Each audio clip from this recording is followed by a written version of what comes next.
പ്രിയപ്പെട്ട അമ്മമാരെ, നിങ്ങൾക്ക് നിങ്ങളുടെ പവർ അറിയാമോ? ഒരു കുഞ്ഞിനെ കിടന്ന കിടക്കയിൽ നിന്നും എഴുന്നേൽപ്പിക്കുവാൻ നിങ്ങൾക്കേ സാധിക്കുകയുള്ളൂ. നിങ്ങളുടെ കുട്ടിയെ നടത്താൻ നിങ്ങൾക്കേ സാധിക്കുകയുള്ളൂ.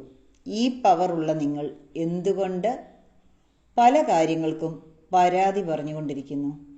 സ്കൂൾ തുറക്കുകയാണ്.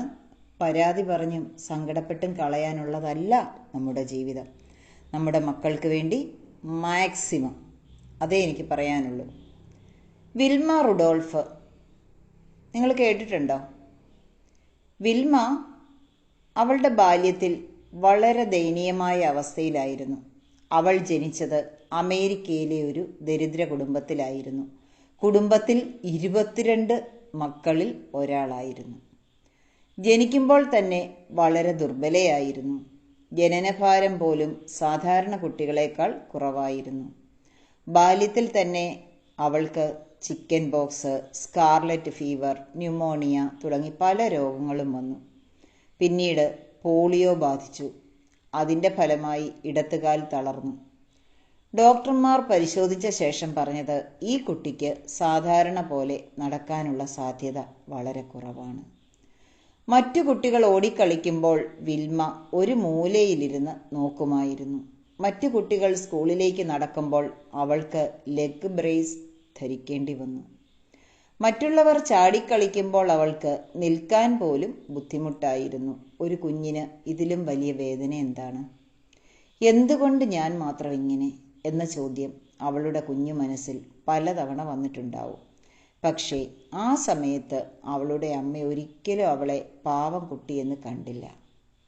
അമ്മ പറഞ്ഞത്, ഇപ്പോൾ നടക്കാൻ നിന്നെക്കൊണ്ട് സാധിക്കില്ലായിരിക്കും, പക്ഷേ നിന്റെ ഭാവി ഇതല്ല.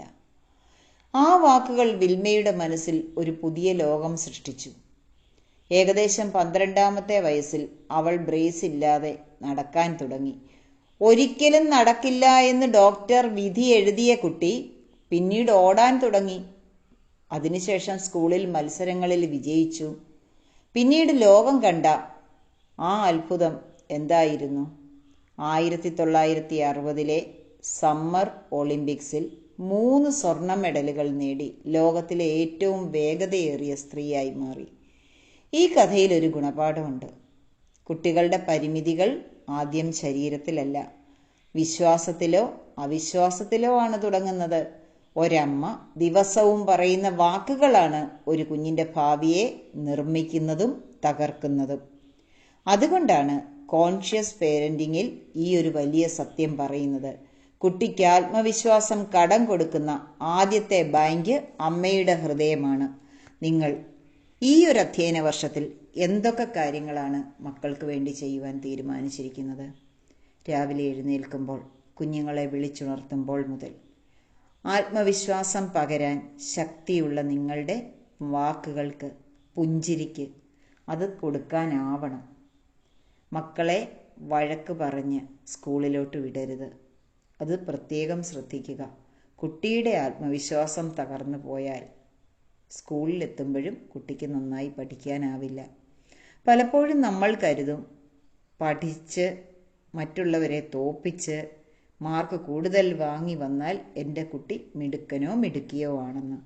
അതിനപ്പുറത്ത് കുട്ടിക്ക് എൻ്റെ വീട്ടിൽ ഒരു സേഫ് സ്പേസ് കിട്ടുന്നുവെന്നുള്ള ഒരു ധാരണയുണ്ടായാൽ, എൻ്റെ ഓരോ തകർച്ചയിലും എൻ്റെ അച്ഛനും അമ്മയും എൻ്റെ കൂടെ ഉണ്ട് എന്ന് ഉറപ്പുണ്ടായാൽ മാത്രം മതി, കുട്ടി നന്നായി പഠിച്ചോളും. നമ്മൾ ഈ പറയുന്ന മൊബൈലിൻ്റെ പ്രശ്നങ്ങളും കുട്ടിയുടെ ഏകാന്തതയും എല്ലാം മാറ്റാനുള്ള ശക്തി നമ്മുടെ കയ്യിലുണ്ട്.